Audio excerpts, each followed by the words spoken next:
so excited to continue the mother side for yet another year. And for this first round, we are helping you let go of all the baggage that could be holding you back. So joining us with 5 things to leave behind as we set forth in 2022 is parenting coach and local mom, Deborah Porter. Deborah, so good to see you. How are you doing?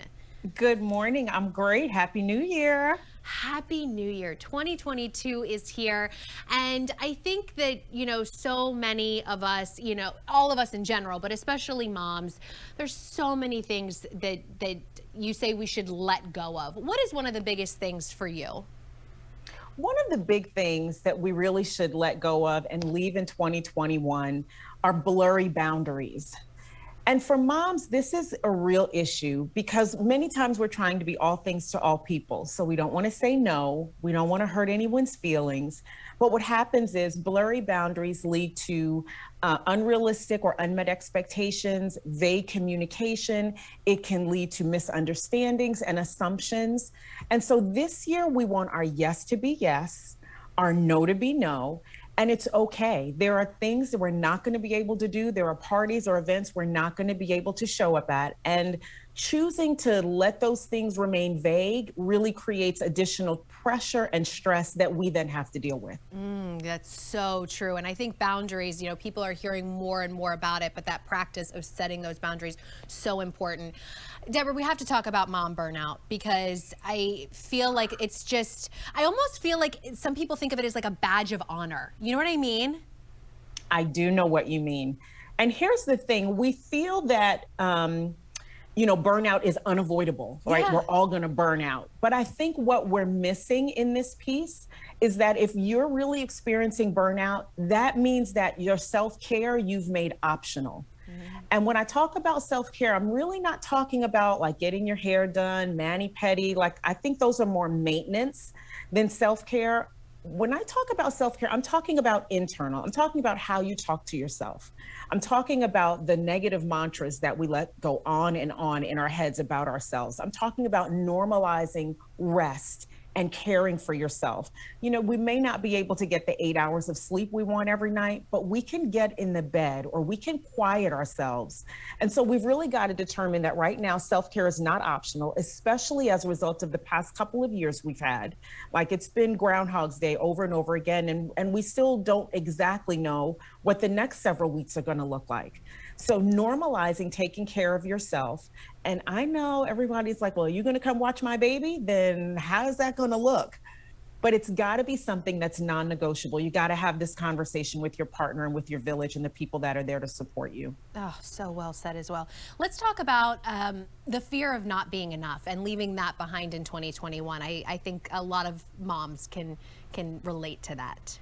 The imposter syndrome. We feel like we're just not measuring up, right? We can always do more. And for the working mom, so now we've got this going on in both places, right? So we feel like we're not being the best mom and we're preoccupied with home. So sometimes we're not the best employee. Here's the thing. It doesn't matter about being perfect.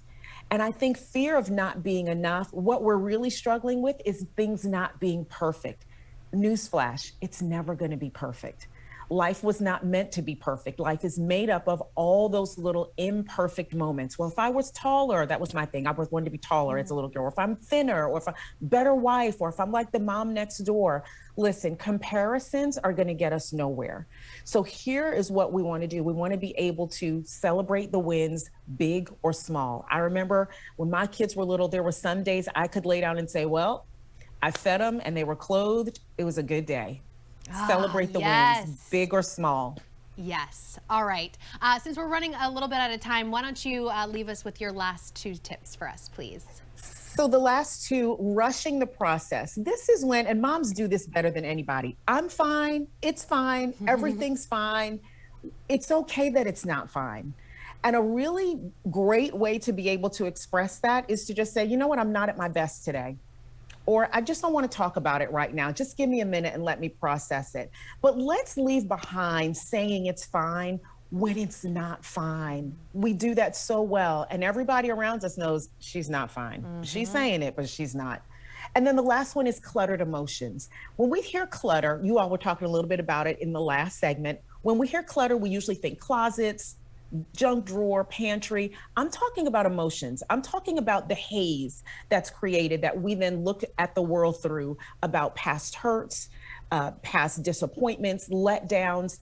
I want us to be able to clear those things away and choose to live in forgiveness, even if you never get the apology, to live in clear, honest communication and emotions, and to take those negative thoughts and those rehearsed wrongs that we tend to carry with us from year to year.